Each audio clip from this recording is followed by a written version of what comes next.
Hello বন্ধুরা, আপনারা সকলে কেমন আছেন? আশা করি সকলে ভালো আছেন। আমি সুপর্ণা আপনাদের কাছে নিয়ে চলে এসেছি আবার এক নতুন নিউজ। বন্ধুরা, ইতিমধ্যেই যারা বেকার যুবক যুবতীরা রয়েছেন তাদের জন্য মাননীয় মুখ্যমন্ত্রী মমতা বন্দ্যোপাধ্যায় তিনি নতুন প্রকল্প চালু করে দিলেন, যুব সাথী প্রকল্প। যে প্রকল্পে আপনারা মাসিক ভাতা 1500 টাকা করে পাবেন। শুধু তাই নয়, তার সাথে আপনাদের পড়াশোনার ক্ষেত্রে যে কোনো টাকার দরকার পড়লে আপনারা কিন্তু এইখান থেকে সেই সহায়তাটা পাবেন। এবং কর্মসংস্থানে যোগ দেওয়ার জন্য আপনারা কিন্তু এই প্রকল্প থেকে খুব অনায়াসে টাকা কিন্তু পেতে পারেন। কিভাবে পাবেন এবং আপনাদের শিক্ষাগত যোগ্যতা কতটুকু লাগবে সেটা সমস্তটাই জানিয়ে দেব আজকের এই ভিডিওতে। 21 থেকে 40 বছর বয়সী যুবক যুবতীরা কিন্তু এই প্রকল্পের সুবিধা পাবেন। কিভাবে পাবেন এবং কি কি করতে হবে আপনাদের সমস্তটাই থাকছে আজকের এই ভিডিওতে। তার জন্য ভিডিওকে স্কিপ করবেন না, প্রথম থেকে শেষ পর্যন্ত দেখতে থাকুন। ভিডিওটি ভালো লাগলে অবশ্যই লাইক করবেন, সাবস্ক্রাইব করে চ্যানেলটির পাশে থাকবেন নিত্য রকম আপডেট ভিডিও পাওয়ার জন্য। পাশে থাকা বেল আইকনটি অন করে রাখবেন। তো এই যুবসাথী প্রকল্পকে আপনি কিভাবে কাজে লাগাবেন এবং 21 থেকে 40 বছর পর্যন্ত আপনারা যে পাবেন এই প্রকল্পে, সেই প্রকল্পের আপনাদের কত শিক্ষাগত যোগ্যতা লাগবে সেটাও থাকবে আজকের এই ভিডিওতে। এবার যুবসাথী মাসে 1500 টাকা। কর্মসংস্থানের লক্ষ্যে ছুটতে থাকা যুবক প্রজন্মের হাতে নগদের যোগান বাড়াতেই নয়া উদ্যোগ নিলেন মমতা বন্দ্যোপাধ্যায়। এবার ভোটমুখী রাজ্য বাজেট, তার সরকারের ঘোষণা এবার বাংলার যুবসাথী।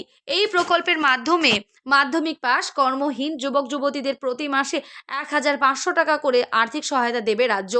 কারা পাবেন এই সুবিধা? 21 থেকে 40 বছর বয়স পর্যন্ত মাধ্যমিক পাশ কর্মহীন যুবক যুবতীরা আসছেন বাংলার যুবসাথীর ছাতা নিচে। কারণ যতদিন না এই কর্মসংস্থানে নিশ্চিত হচ্ছে অথবা সর্বাধিক 5 বছর পর্যন্ত তারা এই আর্থিক সহায়তা পাবেন, তবে যারা ইতিমধ্যে কোনো সামাজিক সুরক্ষার প্রকল্পের আওতায় রয়েছেন, শিক্ষা সংক্রান্ত ভাতা বা স্কলারশিপ বাদে তারা এই সুবিধা পাবেন না।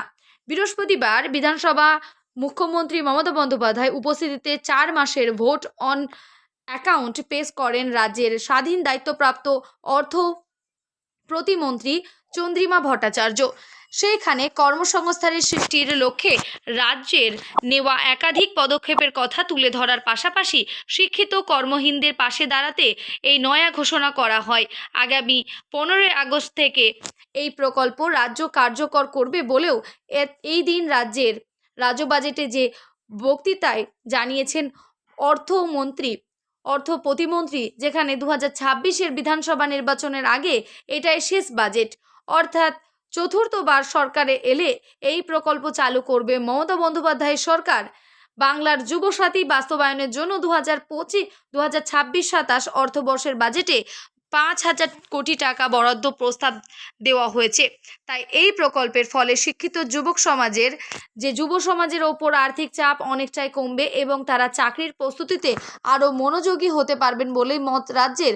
2025 সালের শেষ 3 মাসের গোটা দেশে চাকরি খুইয়ে বেকার হয়েছেন 3,29 লক্ষ মানুষ, এবং অথচ 1 ফেব্রুয়ারিতে কেন্দ্রীয় বাজেটে বেকারত্ব ঘোচাতে মোদী সরকারের কোনো পদক্ষেপই নেয়নি বলে দাবি করছে বিরোধী দলগুলি।